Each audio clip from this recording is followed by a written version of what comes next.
Pessoal, vamos agora terminar o nosso módulo de antihipertensivos falando de uma classe de antihipertensivos que tem uma ação muito ampla. Lembra que nós dissemos no começo que o antihipertensivo ele pode atuar sobre o coração, promovendo redução da frequência cardíaca, do débito, atuar sobre o vaso, reduzindo a vasoconstrição, promovendo vasodilatação para reduzir a pressão arterial, e que ele também poderia promover diurese, promover eliminação de urina.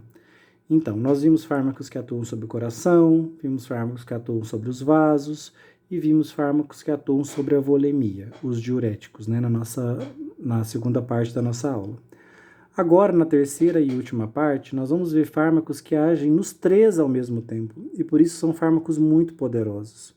Eles chegam muito próximo do ideal, né, de se tratar a hipertensão, porque eles têm ações sobre o coração, reduzindo o débito cardíaco, eles têm ações sobre os vasos, promovendo vasodilatação, e eles têm ação diurética, promovendo eliminação de água e redução da volemia, do volume de sangue. Então, eles têm ações antihipertensivas amplas. Para isso, gente, esses fármacos têm que interferir aqui, ó, no sistema renina-angiotensina-aldosterona.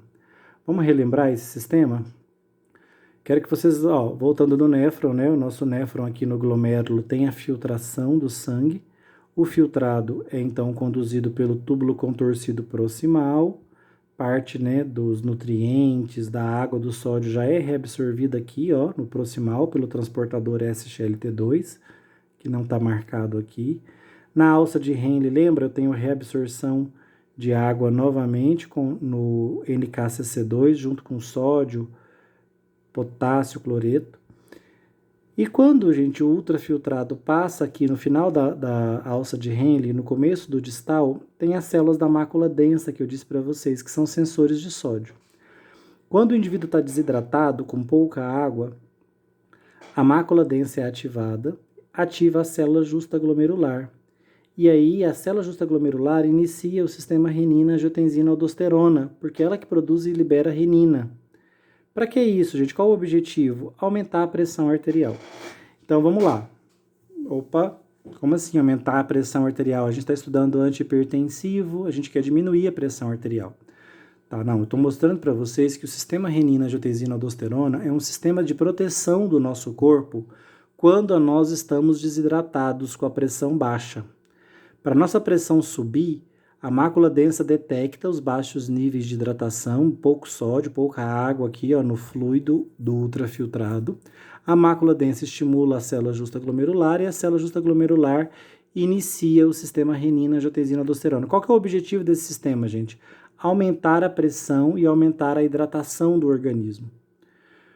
Por que a mácula densa está desencadeando isso? Porque ela foi estimulada por baixos níveis de sódio e água, ou seja, a mácula densa ela só se ativa quando ela detecta níveis de desidratação, de pouco sódio. Então, ela inicia o sistema renina-angiotensina-aldosterona. Vamos lá. Ó. Quando a minha pressão está baixa, meu volume de filtrado é baixo, porque tem pouco líquido no corpo. Isso é detectado pela célula da mácula densa, ó. Tá aqui, representei ela aqui grande. A célula da mácula densa então é estimulada por baixos níveis de sódio, ela é um sensor de sódio. Só que quando ela percebe baixos níveis de sódio, indiretamente ela está detectando baixos níveis de água, uma pressão arterial baixa. Nesses casos, a mácula densa então estimula a célula justa glomerular, usando óxido nítrico e prostaglandinas, ela estimula a célula justa glomerular, e a célula justa glomerular produz uma enzima chamada renina. O que a renina faz, gente? Ela pega o angiotensinogênio produzido no fígado, que é uma grande proteína, e cliva ele numa proteína menor, a angiotensina 1. A angiotensina 1, gerada pela renina, é uma proteína que vai ser quebrada mais uma vez, agora pela ECA, enzima conversora da angiotensina 1, tá? ECA, enzima conversora da angiotensina 1. O que a ECA faz? A ECA é uma enzima pulmonar, gente. Quando o sangue passa pelos pulmões, a ECA ataca a angiotensina 1 e converte ela em angiotensina 2. Opa, chegamos no ponto que nós precisávamos. Gente, a angiotensina 2, ela se liga no hipotálamo, no sistema nervoso central, na suprarrenal, no coração e nos vasos sanguíneos. O que ela faz em todos esses tecidos? Promove mecanismos para aumentar a pressão arterial. A angiotensina 2, gente, é a grande molécula hipertensora do corpo. Ela age sobre o hipotálamo, gerando sede e produção de ADH. Lembra que o ADH vai ativar as aquaporinas aqui no túbulo coletor? Então vai reabsorver água, vai aumentar o volume sanguíneo, por isso que aumenta a pressão. A aquaporina, o ADH também vai gerar... A angiotensina 2, quando estimula o ADH, também gera a sensação de sede, para a gente beber mais água, aumentar o volume de líquido no corpo. Então ela é hipertensora aqui porque age no ADH. A angiotensina 2 também age na suprarrenal, nas glândulas que ficam acima dos rins. O que ela faz na suprarrenal, gente? A angiotensina 2 estimula a produção de aldosterona. Acabamos de ver na segunda parte da aula que a aldosterona estimula a bomba de sódio e potássio. Então ela promove reabsorção de água e sódio e perda de potássio. Então a angiotensina 2 está promovendo a produção de aldosterona e a aldosterona está aumentando a reabsorção de água e sódio, por isso está gerando aumento da pressão. A angiotensina, a gente ainda age sobre o coração, promovendo o aumento da frequência cardíaca, e ela age sobre os vasos sanguíneos, promovendo vasoconstrição. Então ela promove, gente, aumento da pressão arterial por múltiplos mecanismos. Ela contrai os vasos, ela aumenta a atividade do coração, ela aumenta a reabsorção de água no túbulo coletor, porque ela ativa tanto a bomba de sódio e potássio, pois ela promove a produção de aldosterona, que é um hormônio que estimula a bomba de sódio e potássio, e ela ainda ativa as aquaporinas, porque ela faz o hipotálamo produzir ADH. Então olha que incrível as ações hipertensoras da angiotensina. Ela é hipertensora de todos os jeitos que você puder imaginar.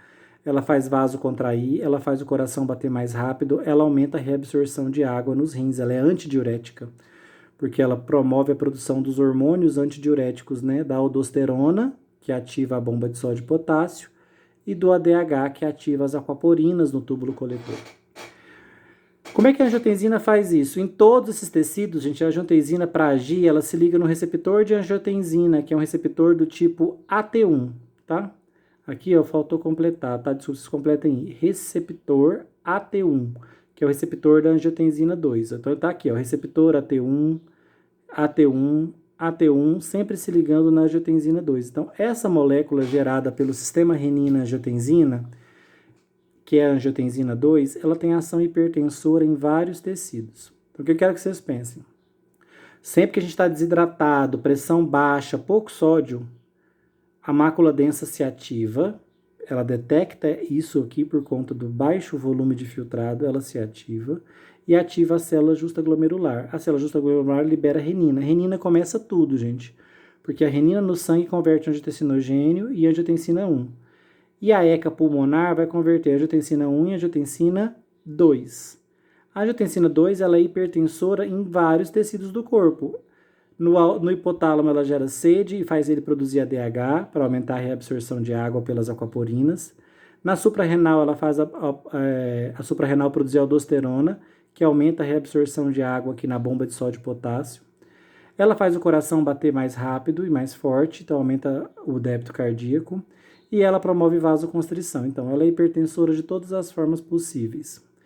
No indivíduo saudável, eu quero a angiotensina sendo produzida para elevar a pressão arterial dele quando for necessário, como, por exemplo, numa atividade física.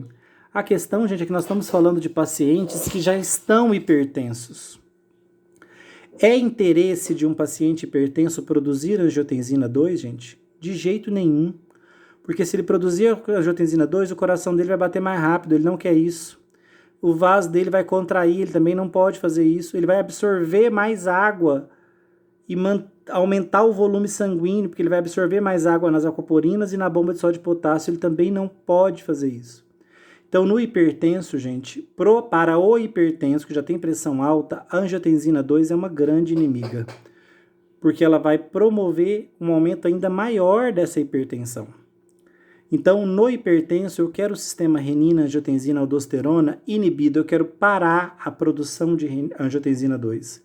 Ou impedir que ela haja nos tecidos, impedir que ela se ligue no hipotálamo, na suprarrenal, no coração e nos vasos sanguíneos, provocando efeitos hipertensores.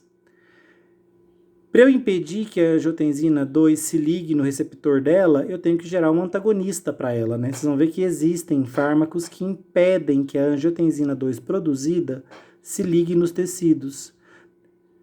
Fármacos com poderoso mecanismo antihipertensivo, né? Porque não deixa a angiotensina agir sobre os tecidos, aumentando a pressão. Esses fármacos, não por acaso, são os mais usados no mundo. Só que eu também posso impedir, gente, que a angiotensina 2 seja produzida. Ora, se eu inibir a ECA, tem como produzir angiotensina 2? Não, eu posso até gerar a 1, mas a 1 não vai ser convertida na 2, porque precisa da ECA ativa, então eu posso inibir a ECA. Olha outra enzima que eu posso inibir, a renina. Se eu inibir renina, gente, eu paro a cascata no começo, porque olha, o angiotensinogênio não vai ser convertido em angiotensina. Sem angiotensina 1, eu não vou ter angiotensina 2, claro. Então eu tenho pontos para barrar as ações da angiotensina. Eu posso impedir que ela produzida, mesmo produzida, se ligue nos tecidos, ou eu posso, inclusive, impedir que ela seja produzida, né, barrando a ECA ou inibindo a renina. Vocês devem ter notado que eu desenhei um nervo simpático aqui, ó, liberando noradrenalina, adrenalina aqui no receptor beta-1 adrenérgico. Olha ele de novo, né, o receptor da adrenalina, beta-1 adrenérgico. Repararam que ele também estimula a liberação de renina? Esse é um dos motivos para a adrenalina aumentar a nossa pressão, tá? O receptor beta-1 se liga na adrenalina e faz a célula justa glomerular liberar renina. Tá vendo que a célula justa glomerular tem dois estímulos? Ela pode ser estimulada pela mácula densa ou ela pode ser estimulada pela adrenalina liberada pelo nervo simpático. Essa adrenalina liberada faz a célula justa glomerular liberar renina e aí inicia a cascata da renina, angiotensina, aldosterona. Quero que vocês pensem o seguinte: angiotensina 2, essa molécula aqui, é super importante no indivíduo saudável. Então, quando ele vai fazer uma atividade física, por exemplo, ele precisa do coração batendo mais rápido, vaso sanguíneo contraído, precisa de aumentar a reabsorção de água para manter a volemia, porque ele não pode desidratar, porque ele está em atividade física. Então, a angiotensina 2 ela é importante em uma série de momentos da vida que a gente precisa ter uma pressão arterial mais alta. Ela só é indesejada, gente, no indivíduo que naturalmente já tem essa pressão alta, o hipertenso. Porque se ele ainda produzir angiotensina, aí que a pressão dele vai subir mesmo. Então, eu tenho que barrar ou a produção dela, não deixar produzir angiotensina, ou se ela estiver produzida, eu preciso impedir que ela se ligue nesses tecidos, promovendo sede e produção do hormônio antidiurético, produção da aldosterona, aumento da frequência cardíaca e aumento da vasoconstrição. Não posso deixar ela fazer nada disso. Quais são os fármacos que a gente pode usar com esse intuito? Então, ó, esses são os meus alvos farmacológicos. Eu posso não deixar a angiotensina ligar no seu receptor, nos tecidos. Posso bloquear a ligação da angiotensina 2 no seu receptor, que é o receptor, mais uma vez, vou repetir porque não está escrito aqui, ó, que é o receptor AT1. Tem ele no coração, no vaso, na suprarrenal e no hipotálamo. Então, eu posso impedir a angiotensina produzida, né, já pronta, de se ligar no seu receptor com um antagonista da angiotensina 2. Posso inibir a ECA, para a angiotensina 1 não virar angiotensina 2. Posso inibir a renina, para não ter nem a angiotensina 1, não deixar o angiotensinogênio ser convertido em angiotensina 1. Ou posso não permitir que a adrenalina se ligue no beta-1 e promova a liberação de renina. Ora, essa classe a gente já conhece.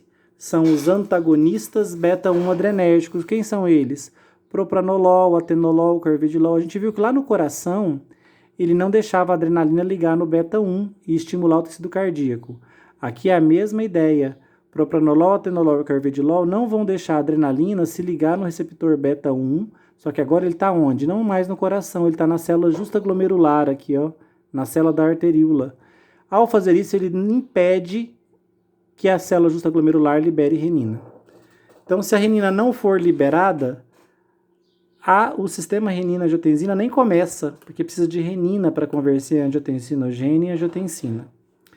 Então, vamos lá. Antagonistas beta-1 adrenérgicos, como propranolol, atenolol e carvedilol, eles inibem a liberação da renina, ou seja, não deixa a célula justaglomerular liberar renina, ao bloquearem o estímulo adrenérgico da adrenalina ou da noradrenalina no receptor beta-1 adrenérgico. Perfeito, eles ligam no beta-1 adrenérgico, o propranolol, atenolol, carvedilol, não deixa a adrenalina ligar. E com isso eles inibem o receptor beta-1, não deixando a célula justaglomerular liberar renina. O efeito antihipertensivo, então, resulta da inibição da produção de angiotensina 2. Estou inibindo a produção de angiotensina 2? Indiretamente estou. Aí se eu não libero renina, não vai ter a conversão em angiotensina 1. Consequentemente, se não tem angiotensina 1, não vai ter a 2. Então, sim, estou bloqueando a produção de angiotensina no final das contas. Olha outro alvo, ó, inibir a própria renina, gente. Cuidado, hein? Propranolol, atenolol e carvedilol inibem a liberação de renina. Liberação, porque eles bloqueiam o receptor beta-1 adrenérgico na célula justaglomerular. Esses fármacos aqui, gente, inibem a própria renina. Ela já foi liberada. Eles se ligam na própria renina ativa e inibem ela. Que fármaco é esse? É o alisquireno. Então, ele é um bloqueador da enzima renina, impede a conversão do angiotensinogênio em angiotensina 1. O efeito antidiurético resulta da inibição da produção de angiotensina 2. Sim, ó, se eu não tenho angiotensina 1, não vou ter a 2. O raciocínio é sempre esse, gente, ó. Agora, inibição da ECA, dessa enzima aqui, ó, eu chamo esses fármacos de IECA, inibidores da ECA. Famosos também, captopril, enalapril, linisopril, tem vários fármacos dessa classe. O que eles fazem? Eles inibem a enzima ECA pulmonar, impedindo a conversão da angiotensina 1 em angiotensina 2, reduzindo sua ação hipertensora sobre o coração, angiotensina 2 é hipertensora sobre o coração, reduzindo a sua ação hipertensora nos vasos, na suprarrenal e no hipotálamo, nesses 4 tecidos aqui. Por quê? Porque daí eles vão promover redução da frequência cardíaca, porque não deixa a angiotensina ser produzida, então ela não vai ligar no coração.